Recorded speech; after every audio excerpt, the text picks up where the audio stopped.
Give me just 1 second.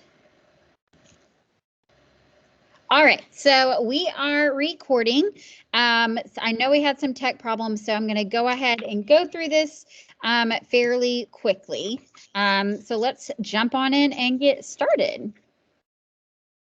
So first, I am Miss Tapper, your child's teacher, which I got to meet a lot of you on parent night, which was awesome. This is my 5th year at Bricky and my 6th year of teaching. I taught at Halls Elementary for about 1.5 years before coming to Bricky. I love coffee. I was a barista before becoming a teacher. I love The Office, Target, and camping. These are just a few pictures of my family. My husband and I got married just about 2 years ago, and we ended up with 4 pets after quarantine. So we're crazy pet people, apparently. That's a long story, but my big why of why I teach is I've always loved working with kids. I love seeing aha moments. I love when kids just like something clicks and they get it. I love making those connections with students and kids and helping them develop empathy, make connections with each other. And I just really want kids to have a love of learning. So that's kind of why I do what I do. So this is our daily schedule, and I'll be happy to email this to you all. And it was also, I believe, in the beginning of the year paperwork. So just our daily schedule. We come in the morning, we get started with math at 8 o'clock. We usually do a morning meeting around 7:50 or so. We jump in with math, then we have encore. We come back for some math small groups. We start into reading, which is our new reading curriculum, which I'll talk about in a second. Our lunch time is 11:25 to 11:45. So I know most people like to know when lunch is. So you can kind of read the rest there for yourself. If you need to pause the video, you can do that. We're on an 8-day rotation, as most of you know, for Encore. Here is the list of our days for our rotations. I will also send this out to you. That way you can keep track of it there at home. On PE days, your student must wear tennis shoes. That's really the only day that requires anything extra from your kiddos. So recess, we're doing a rotation this year where our class and a few other classes play in the same area, and we kind of rotate around from the field, the track, and the playground, kind of out in the front of the school building. So your kiddos can bring equipment, playground equipment. I don't have any yet, and that's something that I need to put on a wish list, and things that I'm purchasing for our classroom as well, like kickballs and basketballs, things like that.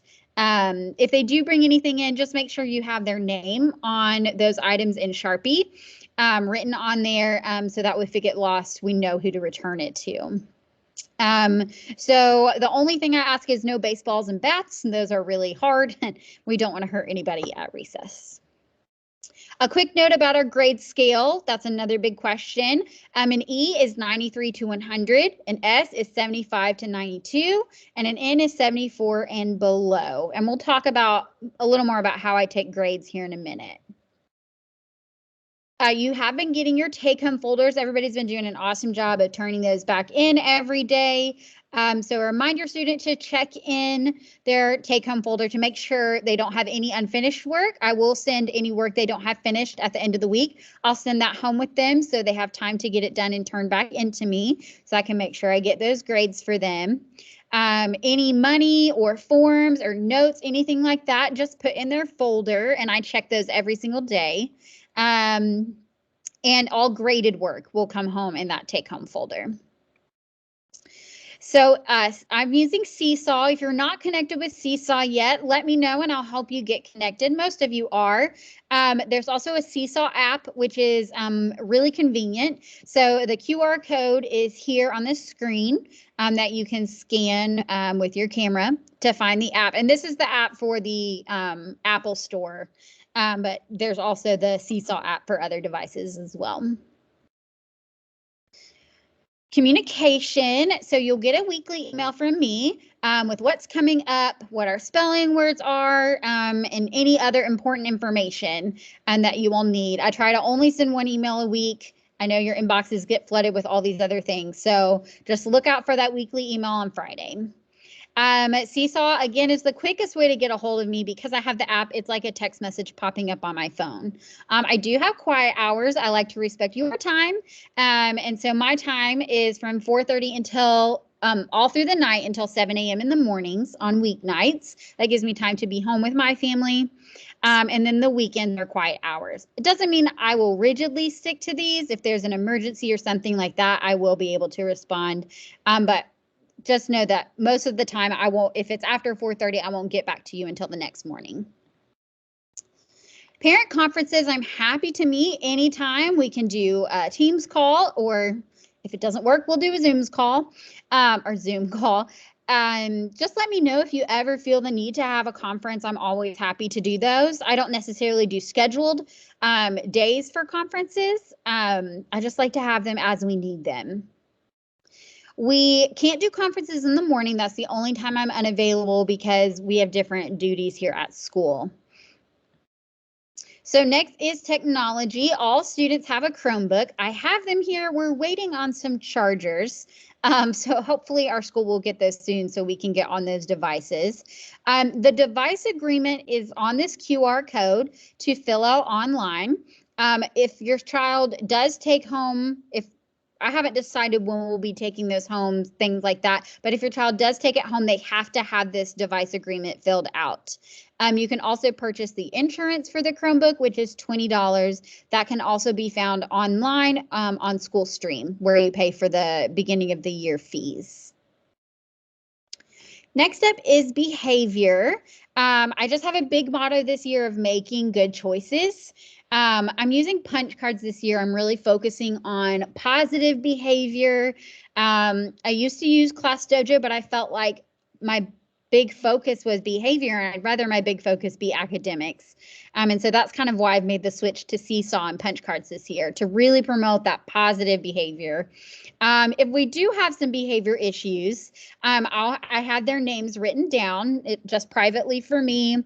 We'll have a quick little conference to discuss their behavior and kind of decide on appropriate consequences. Sometimes this will be maybe walking laps, writing an apology letter, things like that. Just kind of whatever best fits what behavior they're doing. So with the punches, they'll get 25 punches, and when they get the 25 punches in their punch card, they get a coupon reward that they can use here at school. So spelling, we do have spelling words, and they'll be sent home on Fridays, and we'll have a spelling test every Friday. So we'll dictate words.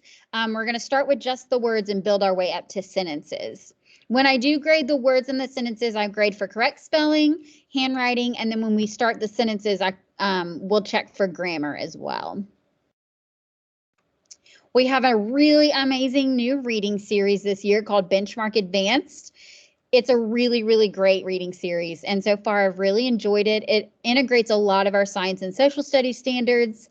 We have a really big focus in second grade in Knox County on literacy, especially K through 2, but the big push is in second grade because of how much time our kiddos have missed because of COVID. And so our ELA block includes reading, phonics, grammar, and writing. And these are all kind of mini lessons that kind of all flow into each other. So everything's kind of tied together at the end of the day. I don't give out specific homework, so the best way you can help your child with reading is to read with them at night. So many studies have shown that just 10 to 20 minutes a night is the best way to help your child become a strong reader and really enjoy reading, and that's what we want for them. In math, we're still doing the Ready Math curriculum. I use a ton of manipulative and hands-on ways to do our math, which I think is super helpful. The best way to help your child in second grade is to help them get their math facts memorized. Go buy a pack of flashcards in the Target dollar spot. They're just $1. Keep them in the car. Keep them in your purse, keep them in the sports bag, the gym bag. So whenever you have just some time to kill, you can just flip through those flashcards and just really get those memorized. That is the best thing your child could have memorized for this school year. Because next year they jump into multiplication and division. So having those addition and subtraction facts is super important by the end of second grade. We do a lot of math that I know a lot of parents have said, we never learned it this way. Why do we do it this way? It may seem odd. The reason why we do it is we really are just teaching strategies, giving every child access to math. So one strategy might work for one child and a different strategy will work for a different child. And so we do this so that kids can understand why they're doing what they do. We will eventually teach the standard algorithm of things where we do it the up and down way, but we'll start off teaching different things in a different way maybe. So just stick with us, bear with us. And if you have questions, just let me know. I'm happy to make little tutorial videos and things like that that you can work on at home. Like I kind of mentioned, science and social studies are deeply integrated in our reading series this year. And then we also have a science and social studies time at the end of the day where we'll teach some of those standards. So the way I give grades and to let you know a paper has been graded is there will be a circled grade on your paper that comes home. So it will either have a letter grade or a number grade that will be circled. Any other papers that come home with just like a check, check minus, check plus, or a smiley face or a sticker, those have not been graded. I've looked at them and seen what your children are doing, but they've not been taken for a grade. Any paper that is graded, this is a really important tip, any paper that has been graded with a circled grade can be redone. You can work with your child to help them redo this at home and send it back in, and I will give them partial credit back. So much research has shown that fixing our work helps our brains learn so much better instead of just making the mistake and moving on. Going back and fixing that is super important. As far as homework, I'm not going to assign any homework. We're 7 years old in this grade level, so I don't think we need to be sitting doing homework all night long. If you want to do some kind of homework, the perfect amount of time, research shows, is about 20 minutes. So that's time to practice reading, practice those spelling words, doing those math facts, fixing up assignments, and any other worksheets that I've sent home that maybe aren't finished, they can do those at home as well. So if you're excited about doing homework, we know your attitude rubs off. So just kind of set that example for them if you really want them to be working a lot more at home. With dismissal, this is kind of the same as always. If they're going home any different way, it needs to be a note that I can send down to the office and get that approved. We can't accept emails.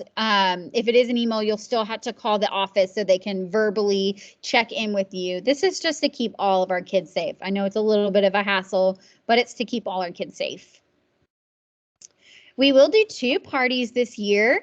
I kind of like to change up and not do the exact same parties that every other grade level does. So I will let you know when those parties are coming up. I love to have parent volunteers come in, and as of right now, all parents can come in to be a volunteer. So can't wait to have you guys back in the classroom to help me out. And we'll throw some awesome parties this year. So I'll let you know when those are coming up. Birthdays, we love celebrating birthdays here. We've already had one this week. You're welcome to send in a treat. They do need to be store-bought and packaged. We do have some friends with allergies in this class, and so they do need to be packaged so that I can see all the ingredients on there just to make sure we're keeping every kiddo safe. I prefer not cupcakes if possible. They're just really messy. If you do cupcakes, do the mini cupcakes. But just a personal preference, really, but it makes a bigger mess. And it's a lot of sugar for our little ones. So you're welcome to come into the cafeteria and eat with your student this year. We do ask that you say goodbye in the lobby before your child goes back down to class. When you do check in the office this year, you will have to have your ID on you. So your driver's license on you. This is, again, just to keep all of our students safe. If you're bringing food in, you can only bring it for your child. You can't bring it for another child or a friend of your child. If you are having something with peanut oil or peanut butter, including Chick-fil-A, just make sure you don't sit and eat at the peanut-free table. We do ask you give us 1 more week to kind of work out the kinks in our lunch schedule and lunch rotations to come to lunch. And we do recommend if you do want to come, just once a week is usually great for coming to visit your kiddos because we want them to have time to talk with their friends as well. We do get to take field trips this year, and I'm super excited. We already have our field trip scheduled for Safety City, which will be in April. Usually it's around Easter time. I'll get those specific dates out to you after Christmas. We are only allowed